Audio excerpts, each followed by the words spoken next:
नई पड़ोसन। प्यार और दोस्ती के बीच का जो रिश्ता होता है ना, वैसा ही कुछ रिश्ता है शर्मा जी का अपनी पड़ोसन बबीता भाभी से। अरे सुनिए ना, कुछ पैसा देकर जाइएगा। मैं और पड़ोस की बबीता भाभी आज शॉपिंग में जाएंगे। बबीता भाभी का नाम सुनते ही शर्मा जी के कान खड़े हो जाते हैं। हाँ हाँ, क्यों नहीं। तुम तो ये क्रेडिट कार्ड ले जाओ। और हाँ, मैं ऑफिस जाते वक्त तुम दोनों को मॉल में भी छोड़ दूंगा। अरे वाह, ये तो मजा ही आ गया। मैं अभी बबीता भाभी को तैयार हो जाने को कहती हूँ। शर्माइन और बबीता में बात हो जाती है। ये महंगा वाला परफ्यूम लगा लेता हूँ। भाभी जी बगल में बैठेगी तो इम्प्रेस हो जाएंगी। दोनों मियाँ बीवी घर से बाहर निकलते ही है कि शर्माइन बगल वाली सीट में बैठती है। अरे तुम पीछे जाओ ना। अरे पीछे का है? अरे तुम ड्राइवर लगोगे ना, मैं और बबीता भाभी पीछे बैठ गए तो। अरे नहीं नहीं, वो तो आगे बैठेगी। और क्या बात है, कुछ ज्यादा ही जज्बात नहीं उछल रहे हैं तुम्हारे? मैं उतर रही हूँ, कैब से चली जाऊंगी। अरे मेरी प्यारी बुलबुल, वो मेरा ऑफिस का बैग देख रही हो ना। हाँ तो रोज ही तो देखते हैं, आज का नया है? अरे उसमें ना ऑफिस का कैश रखा है। अब ये बबीता भाभी का तो कोई भरोसा है नहीं। चोर तो लगती है तभी तो। अरे कहाँ कहाँ तभी तो। अरे कैसे चोर लगती है वो तुम्हें? कहाँ चुरा लिया उसने तुम्हारा? अब क्या बताऊं। मतलब कि अब पैसे गायब हो गए तो शर्मा शर्मी में कुछ बोल भी नहीं पाएंगे। तुम बैग पकड़कर पीछे बैठ जाओ, वो आगे बैठ जाएंगी। होता भी ऐसा ही कुछ है। बबीता जी बैठ जाती है शर्मा बाबू के बगल में।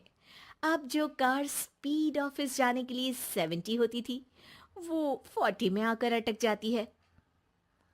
अरे क्या बात है, आज तो आपकी कार चली नहीं रही है। बबीता जी जोर से सांस लेते हुए कहती हैं, ये कैसी प्यारी सी महक है। अरे लगता है मेरा परफ्यूम है, लेकिन मैंने तो लगाया नहीं। अरे वो लगता है गलती से मैंने।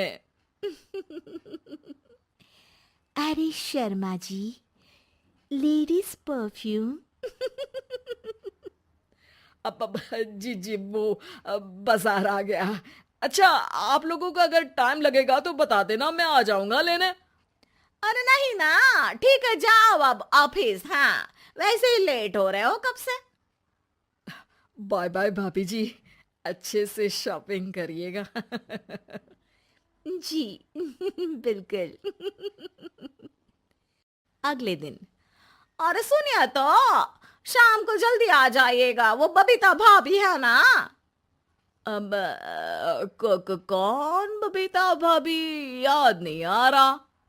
अरे वही वाली जिसके साथ आपने हमें मार्केट में छोड़ा था, याद नहीं का? अरे कौन वो पतली लंबी काले काले बालों वाली हिरण जैसी आंखों वाली, वही ना? अरे याद नहीं आ रही अच्छे से। वाह जी वाह। अरे और कितना याद रखोगे? उन लोगों के घर हमारा आज रात का खाना है, टाइम से आ जाना। शर्मा और शर्माइन पड़ोस की बबीता भाभी के घर खाना खाने जाते हैं, जहां बबीता का पति कहता है, अरे आइए आइए भाभी जी, आप ही का इंतजार हो रहा था। देखिए, आज सब्जी मैंने खुद आपके लिए अपने हाथों से बनाई है। अच्छा, तो कभी हमारे घर भी आइए। खाने में मैं भी खिलाऊंगा बबीता भाभी को अपने हाथ का कोरमा मसाला। अगर आप दोनों की खुद की तारीफ हो गई हो तो थोड़ा बैठकर बात कर लें। अरे बबीता जी, आपकी शादी अरेंज्ड मैरिज लगती है, तभी आप कहाँ इतनी सुंदर। और भाई साहब। अरे नहीं नहीं, हम लोगों की तो लव मैरिज थी। मैंने तो 16 सोमवार रखी थी इनके लिए। अरे हाँ, मैंने भी इनसे शादी के लिए ना 16 सोमवार रखे थे। अच्छा, और व्रत करने के बाद ये मिले आपको? अरे चुप रहिए ना, कुछ भी बोले जा रहे हैं। कितनी प्यारी जोड़ी है शर्मा और शर्माइन जी की। हाँ, वैसे और भी अच्छी हो सकती थी। सब खाना खाकर अपने घर के लिए निकल ही रहे होते हैं कि और हाँ, अब हम लोगों को एक दूसरे के घर जाने के लिए किसी बहाने की जरूरत नहीं होनी चाहिए। अरे भाई, पड़ोसी हैं, वो भी एक उम्र के। क्यों मिसेस शर्मा? और अब मुझे और कविता भाभी को तो बोलने की भी जरूरत नहीं है। वो कहा ना, हम लोग वैसे भी साथ ही रहते हैं। कभी वो सुबह मेरे घर में तो शाम को मैं उनके।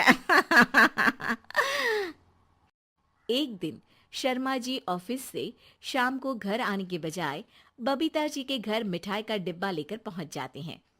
अरे भाभी जी, कहाँ हैं आप? अरे भाई साहब, आप?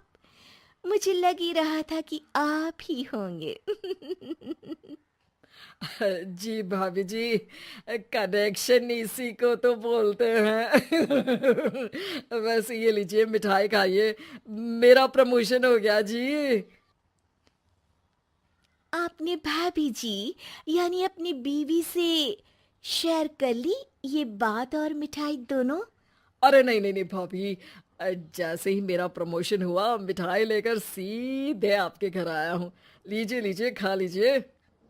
तभी पीछे से शर्माइन आकर खड़ी हो जाती है। अरे मिठाई का दौर खत्म हो गया हो तो घर चले का? शर्माइन को देखकर शर्मा सकपका सा जाता है। अब हाँ हाँ, चलो चलो। वो भाभी जी तो बोल रही थी कि जी शर्मा जी, इसीलिए मैं बोल रही थी कि मुझे लगा आप ही होंगे, क्योंकि आपकी वाइफ मेरे घर में थी, तो आपको तो ऑफिस से सीधा यहीं ही आना था ना। घर आकर शर्माइन शर्मा पर बरसती है। अरे देख रहे हैं हम, कुछ दिनों से आप बबीता जी पर कुछ ज्यादा ही मेहरबान हो रहे हैं। अरे वो तो तुम्हारी सहेली है, तो मैं थोड़ा भाव दे देता हूँ, वरना तो तुम जानती हो, मैं तुम्हारे बिना किसी को देखता तक नहीं हूँ। हाँ हाँ, देख रहे हैं हम कि तुम किसे देखते हो और किसे नहीं। प्रमोशन हुआ, दिन में 4-4 बार फोन पर बात हुई, पर मुझे बताना जरूरी नहीं था, क्यों? शर्मा देखता है कि दरवाजे में बबीता खड़ी है और सामने बीवी की। तभी हाय हाय रे हाय, मेरे सीने में दर्द आई वो सीना पकड़कर बैठ जाते हैं। अब एक तरफ से बीवी शर्मा जी को पकड़ती है और एक तरफ से बबीता जी। बेचारे शर्मा जी इस बार तो बच गए, लेकिन देखना बाकी है कि आखिर कब तक।